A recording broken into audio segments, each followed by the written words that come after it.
Well, what's going on, everybody? Welcome to After Prison Show, and today we are getting ready to meet a new individual by the name of Ryan.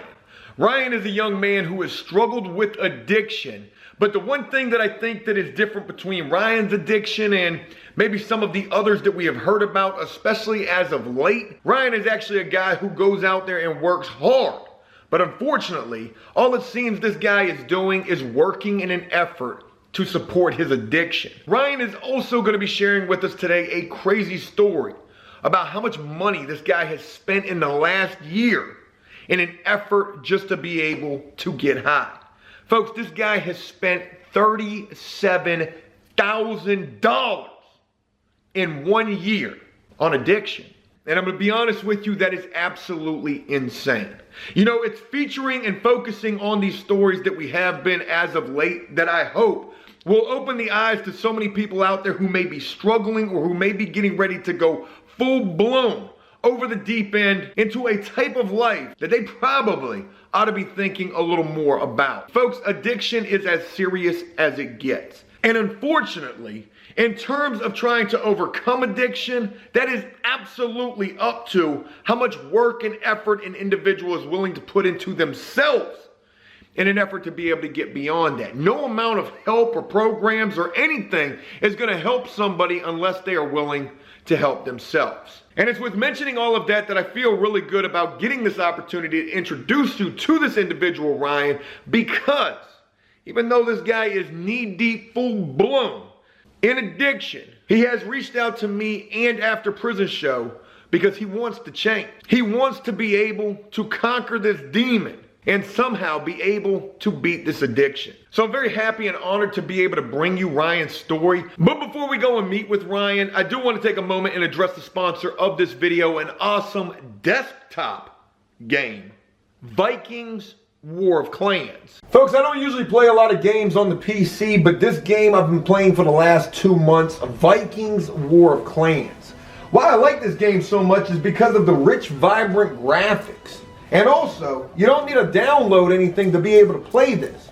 It's totally free as well. The registration for this game is fast and simple, and you can enjoy this game on the big screen of your computer. Vikings War of Clans offers so much for you to be able to do, including social features where you're able to battle against other players from all over the world. You can also join clans and have the benefit of being able to work together. And this game is absolutely free, easy, and with a fast registration. Tell you what, how about we go ahead and try to train some mercenaries? Only 27 seconds? We've got to do that. Boost all day. Apply. 1 minute boost. Apply that. We're going to have some mercenaries coming. What about some horsemen? We should probably train a couple of those as well. We're getting ready for war. So we've got some horsemen trained, some mercenaries trained as well. Let's go back on the global map and see if we can do some real damage. I'm going after this level 6 right here. If this was a penitentiary, a level 6 is nowhere you want to be. Select all. Mercenaries, horsemen, we got 4 people getting ready to go attack a level 6. So again, check out Vikings War of Clans, absolutely free, using the exclusive After Prison Show link down in the descriptions below. And when you do so, you're going to be hooked up immediately with 200 free gold to begin your journey. And trust me, this game is really worth your time.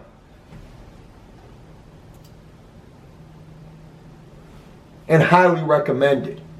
First thing I want to say is I greatly appreciate your willingness to speak about what's going on in your life. And as I told you off camera, I'll tell you again, you know, I want this to be something that you're able to look back on in the future and say, you know, look at where I was and look at where I am now. And also, you don't ever know who your story could actually help. I understand. You know, Ryan, can we talk a little bit about your backstory? Can we get to know you? You know, tell us a little bit about yourself. I'm 28 years old, born and raised in Virginia Beach. Father's retired Chief of the Navy. I went to school here. I had a bunch of friends growing up. You know, good life, good, opportunities. I didn't have to struggle. I was never worried about, where I was going to lay my head or where I was going to eat. Graduated high school, or I'm sorry, I didn't graduate. I got my GED. Started, dabbling in, I wouldn't even say dabble, I was prescribed Adderall. And eventually, after I lost my insurance, I was buying them from the streets. Eventually that led to, them being so expensive and me not having the money, to me being introduced to a different drug and taking that opportunity, or not that opportunity, well, taking that choice, and 2 years now, and I'm a full-blown drug addict. Would you mind if we talked about what the drug is? Is that okay? Yeah, that's fine. It's meth. Again, I appreciate your candidness and willingness to speak about this, and I want you to know that this is in no way to belittle you or to make you feel embarrassed or anything like that. I want this to, I guess, let people know who might not have an idea about what addiction is like. I want this to be able to open their eyes, and especially the youth. I can't emphasize enough, you don't know who your story could actually help. So I just really appreciate you being willing to talk about this. Absolutely. With the fact that, you are pretty much, as you say, full-blown in addiction right now, talk to us about like what your usage is like. Is it daily? Is it a couple of times a week? Definitely daily. Definitely a daily thing. If it's a daily thing, every day. If I have it, I'm doing it. If I don't have it, I'm looking for it. Or if I don't have the money for it, I'm looking for a way to get the money to get it. And I'm not, robbing, stealing, but I'm definitely, that's all I worry about. It's, that's what I want to do. If I don't have it, that's all I'm trying to do. That's all, only thing that's on my mind. Nothing else. I'm not worried about anything else besides getting more drugs. But once I have the drugs, I feel content. But again, it's just the same cycle. As eventually I'm going to run out. When I run out, same cycle. What am I going to do to get more? How am I going to get more? Who has it? Where's it at? Where's it at? That's all it is. It's a vicious cycle. It's every day, every day. I want to say this too.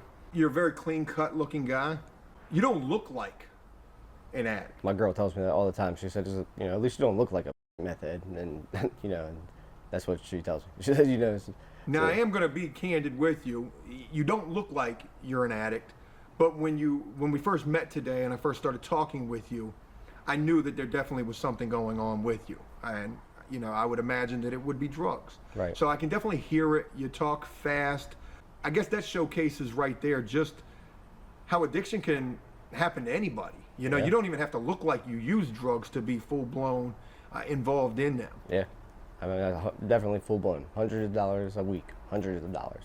I mean, lots of money. And you mentioned that you don't go out there and commit crime in an effort to get high. You're a go-getter. There's a guy that I work with who, he's the same exact way, except he's sober, and a guy that I want to be able to introduce you to. You mentioned how you go out there and you're willing to go knock on doors just to cut people's grass. You're willing to work to feed your addiction. Absolutely. I don't want to, rob or steal, or I don't want to, it's not who I am. It's never who I've been. So it's not something that I'm used to working. So that's what I know. I know work. And so I know to make money, I need to go to work. So. There is one story that I want you to share with us, if you'd be willing to do so. And I think it's probably one of the most powerful stories in terms of how deeply involved with the drugs you are. And that was what you shared with me about how much money you've spent in a year. Yeah, I've spent $37,000 in a year. It's been a year.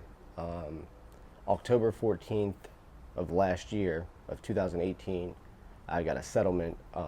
My grandfather passed away. He had left me some money, me and my sister, and that's what we split. So she got $37,000, I got $37,000. I don't have no money right now. I have no money. I spent $37,000. The only thing I have to show for it is a truck and a motorcycle. And how much did they cost, if you don't mind me asking? My truck, I got a really great deal on. I bought it for my father, $2,500. My motorcycle, I paid $3,000 for. So that's $5,500 of $37,000.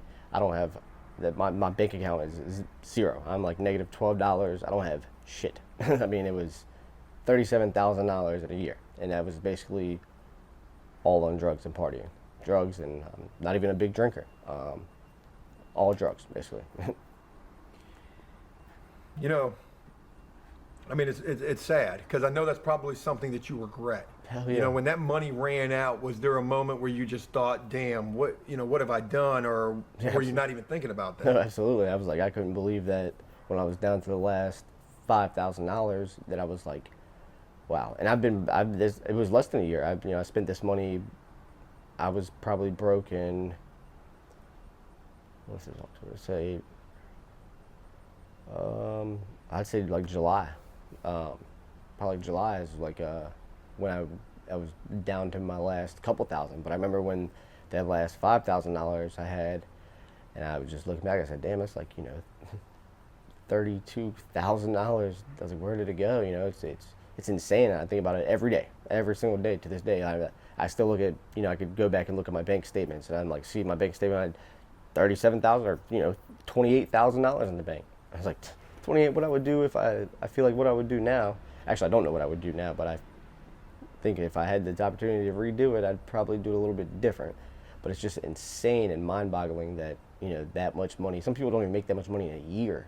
And I was able to just blow it, just like, and nothing to show for it. You know what I mean? It's crazy. It's crazy. I want to tell you this. That's not the first time I've heard a story like that. I'm sure some people, it will be the first time they've heard a story like that. But, when you deal with addiction and you get large chunks of money, that's what's going to end up happening. You're going to blow that money. What you've shared with us, that's what's already been done. I think another thing that's very important to your story, and I think it's something that I especially take a lot of stake in, is the fact that you mentioned, you want to change. You want to get beyond this addiction. Yes. Yeah. That's got to happen. Yep. Talk to us about what makes you want to get out of this. Obviously, you're probably sick and tired of this, but what is it for you? What was the breaking point?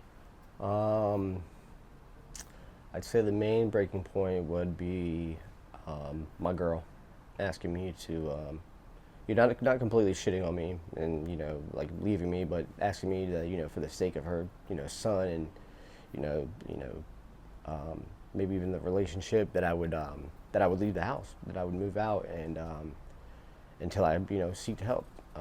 She's a wonderful person. Does she use it all? No. She drinks occasionally. She doesn't even smoke weed. Very smart, graduated school a year early. Good girl, good head. She's just a great person overall, and she's very supportive. And but she just, that's my point. So I thought, we were good. Her asking me to leave until I can figure this out is really just been that was the main thing. That was, it's like, all right, now you must be doing something really bad or, something very disappointing or wrong for her to ask you that. And then also, be broke as hell. I'm not used to being broke. It's not something I've dealt with on a daily, But now, like I said, it's like I'm borrowing money here to get drugs here, to go make money there, to pay that money back here. It's just a vicious cycle, and it's tiring. It's draining, and it's unfortunate that it is this way, but it is what it is, and that's what I'm ready to change. I mean, it's just I want my life back that I had 2 years ago. You know what I mean? It was a lot different than it is today. Ryan, I appreciate the amount of emotion that you're willing to share. It takes a real man to be able to share these things that we can honestly see are hard for you to talk about. With the fact that you've reached out and we've gotten in contact now, it is my hope to be able to put you around like-minded individuals who have gotten beyond addiction. I can't consider this a solve-all, but I can consider this at least a step in the right direction. Another major step in the right direction is you willing and wanting to actually change. Ultimately, that change is only going to come if you put forth the necessary effort to make it happen, and that's going to be the hardest thing that you've ever done in your life. I agree. I want to throw this in here as well, and we're not going to make this super long, but you've never been to prison, but you have been to jail. Talk to us a little bit about the experiences that you have from jail. These were short times? Well, I've been in a jail, like I said, since I was a kid. But it's never been for, robbing, stealing, nothing like that. It was stupid things as a kid, and then I got one major destruction of property charge as a child. That drug out until I was 17 years old, because just of probation violations of, not going to school or failing urine screens or whatever it was. Never catching new charges, but throughout that process, I served, 9 months in a juvenile correctional center here in Virginia Beach. I did a program there, got out of the program. I was out for 3 months. I failed a dirty screen. They sent me to a juvenile correctional facility in Powhatan, Virginia, Beaumont Juvenile Correctional Center, where I spent a year. I was out of there, came home. I was good for a while. I've got an assault charge that led to another charge, assault charge. Anyways, I ended up serving 7 months in the city jail here in Virginia Beach over that. Even at that point, when I served this 7 months, I really wasn't I wasn't doing meth. But I was eating Adderall and definitely wasn't living my best life. But I lost a lot. I lost that 7 months. I went from, before I went to jail, I was, had a job where I was making, almost 40 grand a year to making, I lost all of that, to losing my apartment, to having to, try to get people in my bother my friends and family to like move my stuff from my apartment so I didn't lose it. All my bills, get my, water, my electricity turned off, and it was just how much I lost from going to jail, and over that 7 months, within, it was very hard. It was very, very real struggle, and I didn't even think about how bad it was going to be until it was actually happening. When I was in jail, and I was like, oh my gosh, I'm on a lease. I don't have a lease. I'm in a contract. I have, my car, my payment, my insurance, and, I had to have, luckily enough, I had good, family, a strong support system that, actually helped me there. But if I didn't have that, I would have been, I don't even know what I would have done. I don't even know where I would have started to try to get those things resolved. I just wanted to get a little backstory to your criminal life, which doesn't seem very extensive at all. Ultimately, it's drugs that are your major problem. You mentioned to me off camera, and something we should throw in here, you don't have a problem going and getting work. No. Your problem is sobriety, and it's probably something that you haven't experienced in quite some time, unfortunately, but something that you definitely want to experience again. Yes, I definitely haven't experienced it in a while. It's been some time. But yeah, I'm definitely a go-getter, but I'm like a go-getter to get drugs, or to go to work to get drugs. It's not like I'm not saving money, putting money away. It's all spent on drugs. I want to ask you one final question before we wrap this up, and that is, what do you think it would take for you personally to be able to walk away from the drugs and to try to do it differently? I think at this point, of me being at the point where I know that it's either an avalanche, out of control, or get better. It's like I don't really know, because I'm like new to even the idea of becoming sober. 3 months ago, I would have argued that I'm a functioning addict. I would argue that till forever. I thought that's what it was.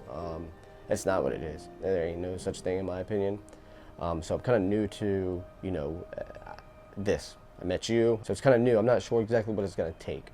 But I know that I'm willing to figure it out. I don't have an exact answer, but I know that I'm willing to take, paths that you may suggest to get there. Well, I want to say this real quick, and then we'll wrap it up. I don't consider myself to have all of the answers at all. I am definitely no doctor or no savior, but I am a positive person, and I know quite a few positive people as well. And I think that that's the first thing that I and we can do, is to try to put you around some like-minded people who have been where you are and have gotten beyond that. And I'm looking forward to it. I don't want to lose any more than I've already lost, and it's not much that I've lost, but I am definitely on a path to losing a lot. And I hope that I can stop that now and, move forward and not continue to go backwards.